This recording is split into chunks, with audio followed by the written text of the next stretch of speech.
Some say perfume is just a nice smell, but he soon discovers that in the world of the rich, that's almost blasphemy. Because, for the elite, perfume isn't vanity. It's power, it's strategy, it's identity. It's curious how the same fragrance can attract absolute admiration and at the same time generate intense rejection. And it's precisely this contrast that fuels the controversy that few dare to discuss openly. He also realizes there's a hidden side to this story. Perfumes that cost as much as a top-of-the-line cell phone, but don't appear in commercials, don't go viral on TikTok, and aren't displayed in flashy shop windows. Paradoxical, right? The less they appear, the more desirable they become. It's as if true wealth never shouts, it whispers. And those who recognize it, recognize it. Those who don't, were never part of the circle. And what's most impressive is that these fragrances carry something that can't be described simply as aroma.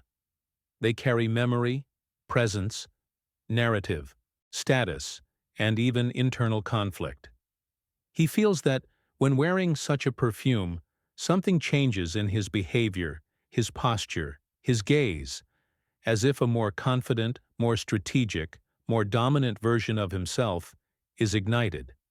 And while trying to understand why perfumes cause so much fascination and so much controversy, he begins to realize that the scent of the rich reveals much more about power than it seems at first glance. The secret origins of the Amouage and Creed brands, perfumes created for kings, queens, and sultans. When someone discovers the history of Amouage and Creed, they realize that these perfumes weren't created for ordinary people. They were created for those who ruled empires.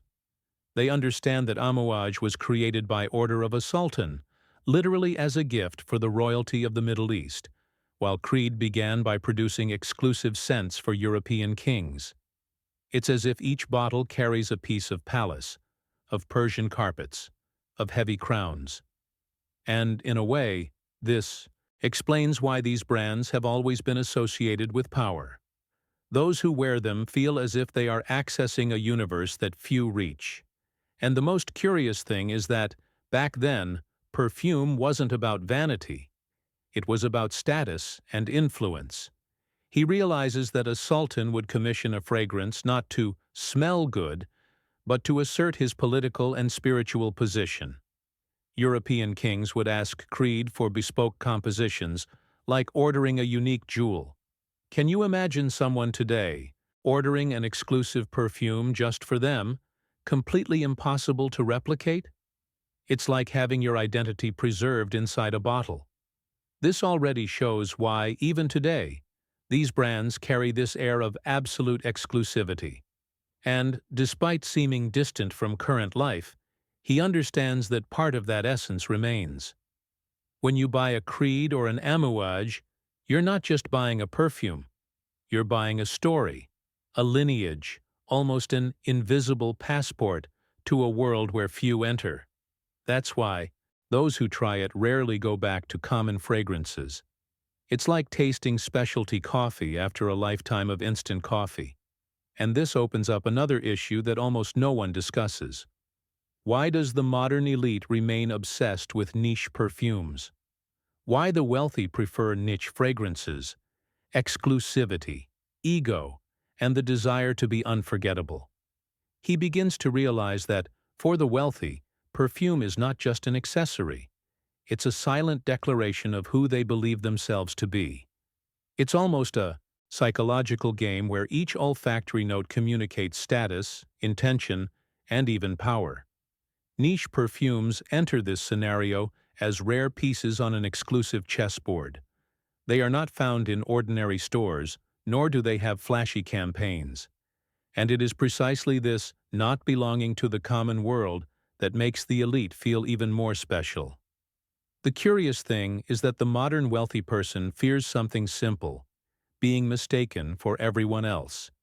They want their scent to be unique, impossible to copy, like an invisible fingerprint. Imagine entering a room and someone recognizing your presence without looking at you, just by your perfume. That kind of impact is worth more than jewelry. Niche perfumes offer this experience, bringing bold and often challenging combinations that would never reach the shelves of mainstream brands. And then there's the ego factor, which nobody admits, but everyone feels. When someone buys a rare fragrance, they feel they're acquiring something that not even everyone's money can buy, only the right knowledge. It's the pleasure of secrecy, of differentiation. It's like reading a book that few have read, or driving a car that almost nobody recognizes. And that's where the question arises that paves the way for the next topic. What makes these fragrances so expensive as to justify this pursuit of extreme exclusivity? What makes these perfumes so expensive? Rare raw materials, artisanal production, and subtle marketing. When he discovers why an Amouage or a Creed costs so much, he realizes it's not just about the brand, as many people think. There are ingredients that simply don't appear in common perfumes. Ambergris, for example, which is rarely found in the ocean and can be worth more than gold. There's also natural oud, which takes decades to extract from specific trees, and the Taif rose, harvested before sunrise, because after that it loses its aroma. Ultimately, each bottle seems more like a treasure chest full of rarities than a traditional cosmetic. But it's not just the raw materials that affect the price, it's the way these perfumes are made. He understands that many of these fragrances are assembled like someone writing a symphony. Note by note, layer by layer, everything carefully considered by hand. No mass production, no rush. In some cases, the maceration time can last for months, almost like wine evolving in a barrel. And when he perceives this care, he understands why these perfumes have such a striking, almost theatrical presence that transforms the wearer. And perhaps the most surprising detail is the invisible marketing, because these brands don't need TV commercials or tons of influencers. They grow through whispers, through word of mouth among those with money and influence. It's the logic of the forbidden. The less it appears, the more desirable it becomes. And this opens up an important reflection. If the price isn't displayed in the advertising, what really makes the elite fall in love with these exclusive fragrances? The mystique of perfume as a social weapon. Power, presence, and influence through scent. When he realizes that a perfume can be a social weapon, everything changes. It's no exaggeration. Some fragrances are designed to create a presence even before the person opens their mouth. CEOs use intense perfumes to dominate meeting rooms, artists use exotic aromas to become unforgettable, and millionaires choose notes that carry a kind of invisible signature. It's as if each spray says, "I'm here, and you'll remember." And without realizing it, he begins to notice how scent defines authority. He understands that scent is memory, and memory is power. Anyone who has ever entered a room and been completely mesmerized by an aroma knows that it directly affects emotions. A simple example. In luxury stores, it's no coincidence that there's a specific scent. It's designed to make the experience more expensive, lighter, and more unforgettable. It's the same strategy some executives use in important meetings. The right perfume can influence confidence, perception of competence, and even charisma. And this explains why certain aromas become almost an extension of personality. And what's most intriguing is that, in the elite world, the right perfume isn't just a detail. It's part of the strategy. Some choose smokier fragrances to convey seriousness, or woody notes to project subtle authority. Others prefer spices and incense to create an aura of mystery. And when one understands this game of aroma as a social tool, the question arises that opens the way for the next topic. What makes some perfumes divide the world between absolute fascination and total rejection? Creed Aventus and Amouage. Interlude. Perfumes that divided the world between love and hate. When he discovers Aventus and Interlude, He realizes that these perfumes weren't created to please everyone. They were created to mark their territory. Aventus, with its fruity and smoky DNA, has become almost an unofficial symbol of the powerful man of the 21st century. Interlude, with its intense scent of incense, burnt wood, and mystery, seems to have been made for those who want to enter a room and leave everyone trying to decipher who has just arrived. It's no wonder that, for some, these fragrances are masterpieces. For others, they are too daring. He understands that perfumes like this create discussions precisely because they provoke thought. Aventus has been copied so much that it's become almost a laboratory for debates. Is the original still the best? Has the batch changed? Has the scent quality dropped? It's like following a soap opera full of twists and turns. Interlude, on the other hand, divides opinions because it doesn't try to be likable. It arrives as a complex character, one of those you find strange at first, admire later, and only truly understand over time. It's the kind of scent that tests personality. The curious thing is that both perfumes achieved legendary status not despite the controversy, but because of it. He realizes that iconic scents always challenge, never go unnoticed, just like works of art that generate endless debates. Those who wear Aventus or Interlude generally want exactly that: presence, impact, conversation. And when he discovers how to identify fragrances that carry this power to divide and fascinate at the same time, the next step naturally arises. How can you recognize a truly niche perfume by the details alone? How to identify a truly niche perfume? Details that only those in the know will notice. He discovers that identifying a niche perfume is almost like recognizing a work of art amidst hundreds of ordinary paintings. It's not about the beautiful bottle or the luxurious box, it's about the complexity of the aroma, its evolution over the hours, and the feeling that the perfume has its own personality. A niche perfume rarely reveals everything at once. It unfolds in layers, like a film, that only gets better on the second viewing. And those who pay attention to the notes realize that each spray is a new chapter. He also understands that niche perfumes tend to avoid the obvious. While commercial fragrances focus on pleasing the widest possible audience, niche perfumes rely on unexpected combinations: incense with rose, leather with dried fruit, tobacco with honey, oud with animal notes. Sometimes the first impression isn't even comfortable, and that's precisely what reveals quality. Niche perfumes don't ask for permission. They show identity. And that's something that those starting to explore this universe learn quickly. And the most interesting thing is that, over time, he develops a mental sense of smell. He begins to recognize when a perfume has depth, when it evolves, when it evokes different sensations at different times. It's like learning to taste a rare wine. Once you understand it, there's no going back. And it is precisely on this sensory journey that he begins to understand why some fragrances affect memory so much, opening the way for the question that follows: what makes certain perfumes become true objects of emotional fascination?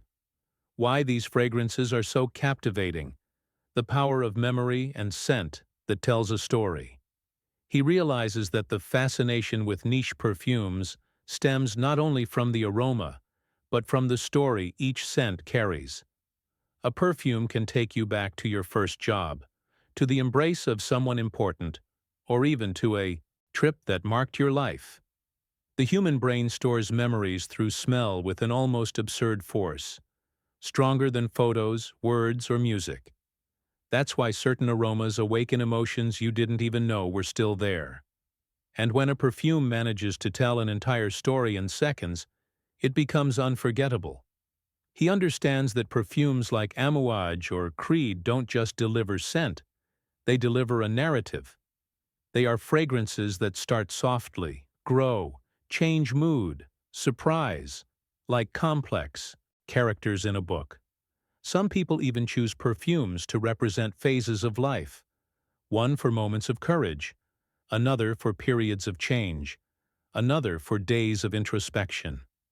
And this creates such a strong emotional connection that he's not just wearing perfume, he's wearing a memory. And the most interesting thing is that he begins to realize that the rarer the fragrance, the deeper the story it carries. Perfumes with aged oud, roses picked at dawn, or ancient resins evoke emotions that seem to come from other eras. That's why when using certain fragrances, he feels as if he's entering another world. And this natural enchantment opens the way for the next question. What will the future of luxury perfumery look like, now that technology and personalization are beginning to invade this age-old territory? The future of ultra-luxury perfumes, genetic customization, AI, and impossible scents. He realizes that the future of luxury perfumery will not only be expensive, it will be almost supernatural. Some brands are already studying the creation of personalized fragrances based on a person's DNA, choosing notes that match their natural chemistry, their dominant emotions, and even their lifestyle. Imagine a perfume that only works on you, that reacts to your skin as if it recognizes who you are. This transforms luxury into something even more intimate. And he understands that we are entering an era where exclusivity will not be enough. Absolute uniqueness will be necessary. Technology is also beginning to take on an unexpected role. Artificial intelligence is already able to create compositions impossible for a human nose to imagine, mixing notes that have never been combined before. Some companies are developing devices that release digital fragrances, allowing people to download new aromas like installing an app. And, although it seems futuristic, this movement has already begun. Just remember the advancement of synthetic aromas that rival rare ingredients. He realizes that perfume will cease to be merely physical and will become sensory, emotional, and even digital. And perhaps most impressive is the promise of perfumes that change according to a person's mood. Sweeter on happy days, drier during moments of focus, more intense in social settings. It's as if the perfume becomes an emotional ally, accompanying each chapter of life. He realizes that this future transforms perfumery into something almost alive, pulsating, adaptable.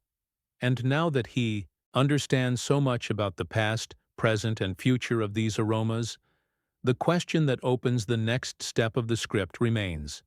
How does all of this connect to the essence of the title we are about to present? After understanding this universe, he realizes that perfume was never just about perfume. It was always about identity, presence, and memory. And now that you also know this hidden side of luxury perfumery, the inevitable question arises. What are you going to do with this knowledge? Will you continue selecting scents solely based on how pleasant they smell? Or will you start choosing fragrances that represent who you want to be in the world? Imagine how your life would change if you started using perfumes that reinforce your confidence, your authority, and even your story. What scent do you want to leave in people's memories? The aroma of someone ordinary or someone unforgettable? The perfume you choose says a lot about your journey, perhaps more than you thought. Imagine. And now that you've seen what the wealthy do, what will be your next step? If this content has opened your mind, then take advantage of it and continue this journey with me. Subscribe to the channel and turn on notifications. Come and learn more about behavior, luxury, strategy, and the secrets that have driven the elite for centuries. There's so much more to reveal, and I want you with me on this journey.